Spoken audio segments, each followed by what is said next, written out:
माँ बाप के अच्छे और बुरे कर्मों का फल उनकी औलाद को भोगना पड़ता है। ये बात कहाँ तक सही है?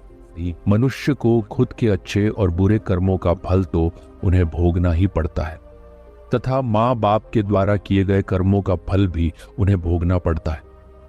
दोस्तों, गांव से कुछ दूर एक गुरु अपने आश्रम में कुछ शिष्यों के साथ रहते थे। एक दिन एक शिष्य ने अपने गुरु से पूछा कि गुरु जी, क्या माँ बाप के अच्छे और बुरे कर्मों का फल पुत्र को भोगना पड़ता है?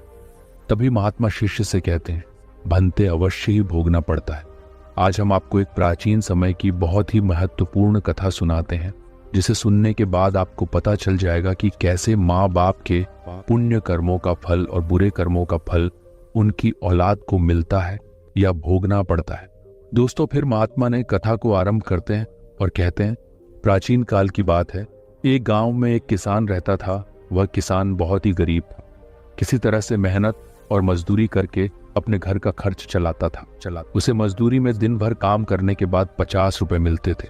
उसमें से वह 25 रुपए नित्य दान करता और 25 रुपए में अपने परिवार का पालन पोषण करता था। इस तरह से करते हुए कुछ समय बीत गया और इसके बाद उसके 2 पुत्र हुए। अब उस किसान के परिवार में कुल 4 सदस्य हो गए। 2 पति पत्नी और उसके 2 जुड़वा लड़के। धीरे धीरे उनके पालन पोषण में किसान को समस्या होने लगी, क्योंकि इधर दिन के दिन महंगाई बढ़ती जा रही थी। एक दिन की बात किसान के लड़के ने अपने पिताजी से कहा कि पिताजी, आप दिन का 50 रुपए कमाते हैं, जिसमें से 25 रुपए आप दान कर देते हैं, और 25 रुपए में हम अपना गुजारा कैसे कर पाएंगे? किसान को चुप देख करके उसकी पत्नी ने कहा कि नहीं बेटा, ऐसी कोई बात नहीं है। आपके पिताजी रोज 50 रुपए कमाते हैं, उनमें से 25 रुपए दान कर देते हैं। ये तुम्हारे लिए ही दान करते हैं, दूसरों के लिए नहीं। लेकिन वह दोनों लड़के इस बात को नहीं समझते थे, क्योंकि वह दोनों नन्हे बालक थे। फिर इसी तरह से कुछ समय बीतता गया और किसान के दोनों लड़के धीरे धीरे बड़े होने लगे। इधर किसान की एक दिन काम करके घर आते समय कार से टकराकर मृत्यु हो जाती है। जब किसान की पत्नी और उसके दोनों लड़कों को पिता की मृत्यु की खबर मिली तो उनको बड़ा दुख हुआ। एक दिन किसान के दोनों लड़कों ने अपनी माँ से पूछा कि माताजी, हमारे पिताजी कहाँ चले गए? किसान की पत्नी ने कहा कि बेटे, तुम्हारे पिताजी हम सबको छोड़ करके यमराज जी के पास चले गए हैं। जब तुम्हारे पिताजी थे तो रोजाना 50 रुपए कमाते थे और 25 रुपए की बचत करते थे। हमारा पालन पोषण उसी रुपए में करते थे और बाकी का वह दान करते थे। अब हमारा पालन पोषण कैसे होगा? कैसे हमारा पेट भरेगा? माँ ने अपने दोनों बच्चों से कहा, पुत्रों, जिस घर में गरीबी होती है उसका कोई सहायक नहीं होता है। उससे सभी दूर भागने लगते हैं, सिवाय ईश्वर के, क्योंकि वही गरीबों के सहायक होते हैं। बेटों ने अपनी माँ से कहा कि माँ, ऐसा मत सोचिए, हम दोनों भाई यमराज जी के पास जाएंगे और अपने पिता को लेकर आएंगे, क्योंकि हमने सुना है ईश्वर बड़े दयालु हैं। हमारे दुखों को देखकर हमारे ऊपर अवश्य ही उन्हें दया आएगी और वह हमारे पिताजी को हमारे साथ अवश्य ही भेज देंगे। बच्चों की बात पर उनकी माँ ध्यान नहीं देती है। एक दिन की बात है, किसान की पत्नी अपने दोनों लड़कों को घर पर छोड़कर गांव में किसी काम के लिए चली गई और उधर उसके दोनों लड़के, दोनों भाई आपस में सोचने लगे, क्यों ना हम यमपुरी में यमराज जी के पास चले और अपने पिताजी को वापस लेकर आए। ऐसा सोचकर अपने पिताजी को लाने के लिए वह दोनों भाई अपने घर से चल देते हैं। उन दोनों भाइयों को चलते चलते काफी समय बीत गया। उसी समय उनको थकान का अनुभव हुआ और दोनों भाई एक बहुत विशाल बरगद के पेड़ को देखकर उसकी छाया में आकर के खड़े हो गए। दोनों भाइयों ने सोचा कि बरगद के इस पेड़ की छाया में थोड़ा सा विश्राम करते हैं। फिर दोनों भाई उसी बरगद के पेड़ के नीचे बैठकर विश्राम करने लगे। तभी उस बरगद के पेड़ ने इंसान की आवाज में कहा कि बच्चों, तुम लोग कौन हो और कहाँ जा रहे हो? मेरी छाया में आज तक तुम्हारे जैसे कोमल बालक नहीं बैठे। फिर उन दोनों बच्चों ने कहा कि हम किसान के बेटे हैं और अपने पिताजी को लाने के लिए यमपुरी में यमराज के पास जाए। उस बरगद के पेड़ ने जब उन बच्चों की बात सुनी तो वह पेड़ बोला कि पुत्रों, तुम मेरे लिए भी यमराज से एक प्रश्न पूछ कर आना। वह कहने लगा कि मैं कई वर्षों से यहाँ पर लगा हुआ हूँ, लेकिन मेरा एक भी पत्ता जमीन पर नीचे नहीं गिरता है और ना ही मेरी डालियां कभी सूखती हैं। मैं कितने वर्षों तक और यहाँ पर खड़ा रहूंगा। मैंने अपने पूर्व जन्म में ऐसा कौन सा पाप किया है जिस कारण से मुझे इस अवतार से मुक्ति नहीं मिल पा रही है? इसका कौन सा कारण है? तब उन दोनों लड़कों ने कहा कि ठीक है, हम यमराज जी से आपका यह प्रश्न जरूर पूछ कर आएंगे। फिर इतना कहकर वह दोनों बालक वहां से आगे चले जाते हैं। चलते चलते रास्ते में उन्हें एक बहुत ही भयानक बड़ा सा भालू मिल गया। उस भालू को देखकर वह दोनों भाई डर के मारे कांपने लगे और खड़े हो गए। वहां से वह दोनों भाई भागने ही वाले थे, तभी भालू मनुष्य की आवाज में बोलने लगा, बच्चों तुम मुझसे डरो मत, मुझे इतना बताओ कि तुम कौन हो और कहाँ जा रहे हो। वह दोनों बच्चे उस भालू के पास गए और हाथ जोड़कर कहने लगे, हे भालू देवता, हम दोनों किसान के पुत्र हैं और हम दोनों जुड़वा भाई हैं। हम दोनों यमपुरी में यमराज के पास अपने पिताजी को लेने के लिए जा रहे हैं। उस भालू ने कहा कि बच्चों, तुम यमराज जी से मेरा एक प्रश्न पूछ कर आना। मैं कई वर्षों से यहाँ पर इस जंगल में पड़ा हुआ हूँ, मुझसे से अब चला भी नहीं जाता। मेरे शरीर में इतनी जान नहीं है कि मैं थोड़ा सा भी चल फिर सकूं। मैंने अपने पूर्व जन्म में ऐसा कौन सा पाप किया है जिस कारण से मुझे इस अवतार से मुक्ति नहीं मिल पा रही है? इसका कौन सा कारण है? तब उन लड़कों ने कहा, ठीक है, हम यमराज से आपका यह प्रश्न पूछ करके जरूर आएंगे। इतना कहकर वह दोनों लड़के आगे चलने लगे। फिर चलते चलते रास्ते में उन्हें एक सेठ जी मिले। सेठ ने कहा कि बच्चों तुम दोनों कौन हो और इतनी कड़ी धूप और गर्मी में कहाँ जा रहे हो? देखने में तो तुम बड़े ही सुकुमार और कोमल लग रहे हो। उन लड़कों ने कहा कि सेठ जी, हम दोनों किसान के बेटे हैं और हम दोनों सगे जुड़वा भाई हैं। हम दोनों यमपुरी में यमराज के पास अपने पिताजी को लाने के लिए जा रहे हैं। उस सेठ ने कहा कि तुम यमराज जी से मेरे लिए एक प्रश्न पूछ कर आना। फिर वह सेठ कहता है, पुत्रों, मैं चलते हुए राहगीरों की प्यास बुझाने के लिए कई सालों से यहाँ पर एक कुआं खुदवा रहा हूँ, लेकिन इसमें पानी अभी तक नहीं निकला है। मैंने अपने पूर्व जन्म में ऐसा कौन सा अपराध किया था जिस कारण से इस कुएं में अभी तक पानी नहीं निकला है? मैंने इसमें बहुत सारे पैसे भी खर्च कर दिए हैं, लेकिन अभी तक सफल नहीं हुआ। इसका क्या कारण है? उन लड़कों ने कहा, ठीक है सेठ जी, हम यमराज से आपका यह प्रश्न जरूर पूछ कर आएंगे। इतना कहकर वे दोनों बालक वहां से आगे की ओर चल दिए। चलते चलते रास्ते में उन्हें एक बहती हुई नदी मिली। फिर धीरे धीरे दोनों भाई नदी के किनारे पर पहुंचे तो उस नदी से एक मछली निकलकर उनके पैरों के पास आ गई और कहने लगी, बालकों तुम कौन हो और कहाँ जा रहे हो? तुम दोनों बिना नाव के ही क्यों जा रहे हो? तब उन्होंने कहा कि नाव में बैठने के लिए हमारे पास पैसे नहीं है, क्योंकि हमारे जो पिताजी थे वे दिन के 50 रुपए कमाते थे, जिसमें से 25 रुपए रोजाना वे दान कर देते थे और 25 रुपए से हमारा पालन पोषण होता था और किसी तरह से हमारे घर का गुजारा होता था।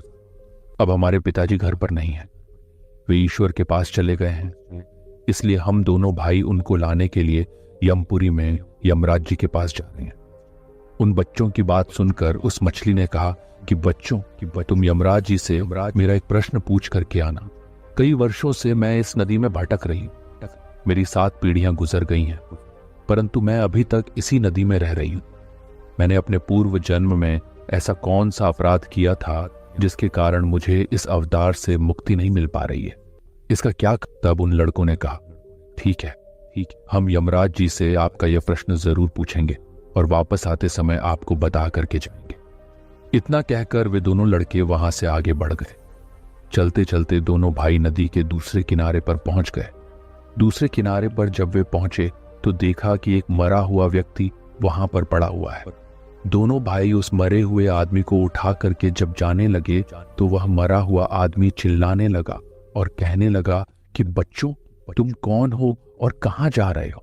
उन लड़कों ने उसकी आवाज सुनकर कहा कि हम किसान के पुत्र हैं और हम दोनों जुड़वा भाई हैं।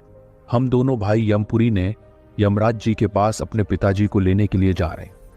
उस आदमी ने कहा कि तुम यमराज से मेरा एक प्रश्न पूछ कर आना। मेरा शरीर कई वर्षों से इस नदी के किनारे पर ही है। कभी पानी की लहर आती है तो मेरा शरीर नदी के अंदर चला जाता है, लेकिन वापस लहर के साथ ही फिर से बाहर निकल किनारे पर आ जाता है। ना तो मेरा शरीर गलता है और ना ही सड़ता है। इतने सालों से जैसे का तैसा ही है।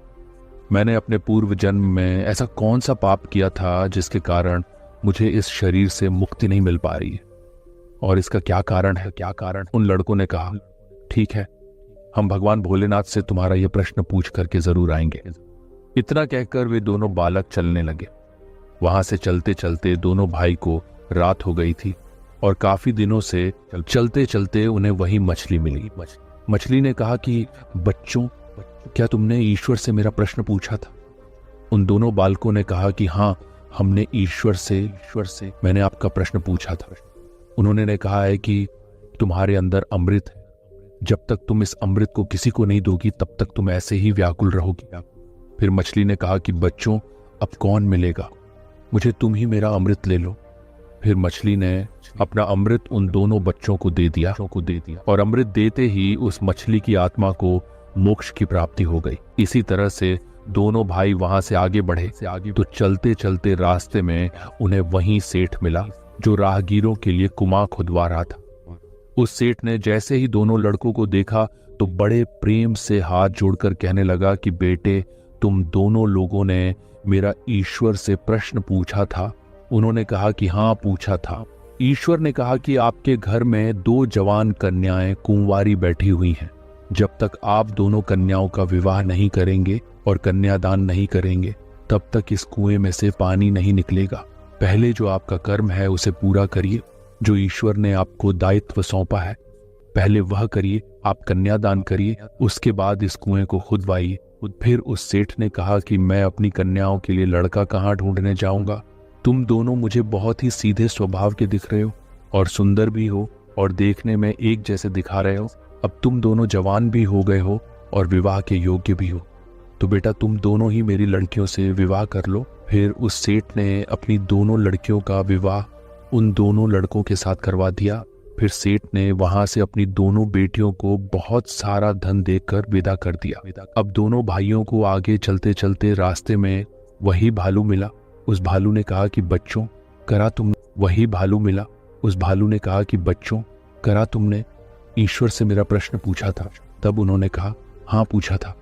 ईश्वर ने कहा कि तुम्हारे पास जो एक कीमती हीरा है, तुम उस हीरे को धरती पर नहीं रखते हो और ना तुमने कभी किसी को दान दिया है। जब तक तुम इस हीरे का दान नहीं करोगे तब तक तुम्हारा शरीर ऐसे ही बना रहेगा। फिर उस भालू ने कहा कि बच्चों, मैं यह हीरा जब किसको दूं, इस हीरे को तुम ही ले लो। फिर उस भालू ने अपना हीरा उन बच्चों को दे दिया। हीरे को देते ही उसकी आत्मा को मोक्ष की प्राप्ति हो गई। इस तरह से वे दोनों भाई अपनी पत्नियों को लेकर फिर आगे चलने लगे। चलते चलते रास्ते में उन्हें वही बरगद का विशाल पेड़ मिला जिसके नीचे छाया में वे विश्राम करने के लिए बैठे थे। उसने पूछा कि बच्चों, क्या तुमने ईश्वर से मेरा प्रश्न पूछा था? उन्होंने कहा, हाँ, पूछा था। ईश्वर ने कहा कि पूर्व जन्म में तुम्हारा काम गुरुकुल में बच्चों को शिक्षा देना था। तुम्हारा पद एक गुरु का था, परंतु तुम उसके बदले में छोटे छोटे बच्चों से अपना काम करवाते थे, हाथ पैर दबाते और उन्हें अच्छी तरह से शिक्षा नहीं देते थे। तुम पूर्व जन्म में बहुत बड़े विद्वान थे, परंतु तुमने उन बच्चों को शिक्षा नहीं दी। उन बच्चों के श्राप के कारण तुम हिलडुल नहीं सकते। तुम्हारे अंदर जो ज्ञान भरा हुआ है उसे किसी को दे देना, इसके बाद तुम्हें फिर मोक्ष की प्राप्ति होगी। उन दोनों लड़कों की बात सुनकर उस पेड़ ने कहा कि अब मैं यह ज्ञान किसे दूंगा, किसे तुम ही ले लो। फिर उस बरगद के पेड़ ने दोनों भाई को अपना जितना भी उसके पास ज्ञान था सब दे दिया। जैसे ही उस बरगद के पेड़ ने उन दोनों बच्चों को अपना ज्ञान दिया तो उसकी भी आत्मा को शांति मिल गई और वह उस पेड़ इस अवतार से मुक्त हो गया। फिर दोनों भाई अपनी पत्नियों के साथ चलते चलते अपने घर पहुंच गए।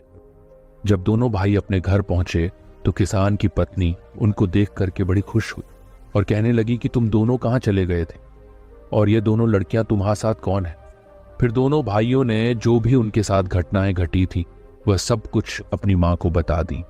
अब उन दोनों बच्चों को ज्ञान हो चुका था कि हमारे पिताजी वापस नहीं आ सकते, अब उनकी मुक्ति हो चुकी है। उनके पिताजी ने जो दान धर्म किया था उसका फल उन दोनों भाइयों को ईश्वर ने दे दिया। दोस्तों, इस प्रकार से महात्मा ने अपने शिष्य को बताया है कि माता पिता के अच्छे और बुरे कर्मों का फल उनकी औलाद को कैसे प्राप्त होता है। और पूर्व जन्म के कर्मों का फल व्यक्ति को कैसे